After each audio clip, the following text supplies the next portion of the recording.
کراچی ہمارا میٹروپولیٹن ہے.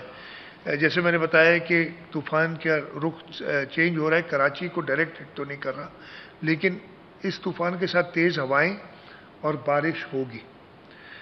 جو انہوں نے پریڈکٹ کیا ہے, وہ کہہ رہے ہیں کہ تقریباً آدھے گھنٹے میں 60 ملی میٹر بارش, یعنی 2.5 انچ کے قریب بارش آدھے گھنٹے میں ہوگی.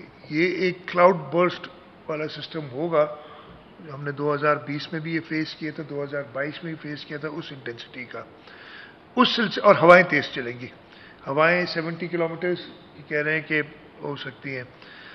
اس سلسلے میں جو سٹیپس لیے ہیں کل بھی بتائے تھے. بل بورڈز کو ہٹانے کا کام شروع ہو گیا ہوا ہے, اس کو کمپلیٹ کرنا ہے ہم نے.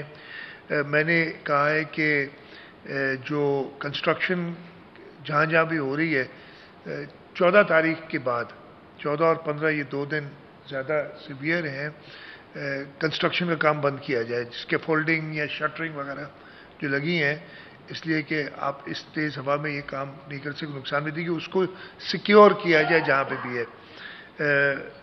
ہماری 70 موسٹ ڈینجرس بلڈنگز ڈکلیئرڈ ہیں, ان کا ایویکویشن پلان بھی بنا رہے ہیں کراچی کے اندر.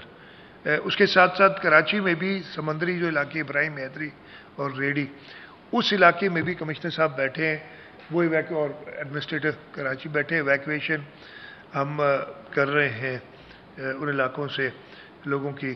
وہ جو 70 موسٹ ڈینجرس بلڈنگز ہیں, ناصر شاہ صاحب کی آج میٹنگ ہے بلڈنگ کنٹرول اتھارٹی کی آفٹرنون میں, اور ان کو بھی وہ دیکھیں گے, اور اس کے علاوہ کیا سٹیپس لینے ہیں. 1122 ہماری جو ہے اس کی ڈپلائمنٹ تاکہ وہ ان کیس آف ایمرجنسی کام کرے, وہ بھی ہم کر رہے ہیں. KMC, واٹر بورڈ, ساری DMCs, ان کی جو بھی اکوپمنٹ ہے, پمپنگ مشینز جو PDM کی پمپنگ مشینز ہیں, میں نے کہا ہے کہ یہ ایڈوانس نوٹس مل گیا ہے, تو وقت سے پہلے یعنی بارش ہونے سے پہلے ان جگہوں پہ اسٹیشن ہو جہاں پہ ہمیں پتہ ہے آپ کے کہاں ہمیں لگانی ہے, اور ان کا سارا سٹاف, ان کا ڈیزل یہ موجود ہو. یہ نہیں کہ جی مشین تو کھڑی ہے اور ڈیزل نہیں ہے. یہ چیزیں ہم نے دیکھی, پاسٹ میں ایسی غلطیاں ہوتی ہیں. تو یہ کہا ہوا ہے سارے لوگ ہوں گے آن ایمرجنسی ڈیوٹی ابھی سے لے کے, اور جب تک یہ طوفان کا جو ہے رسک وہ ختم نہیں ہو جاتا.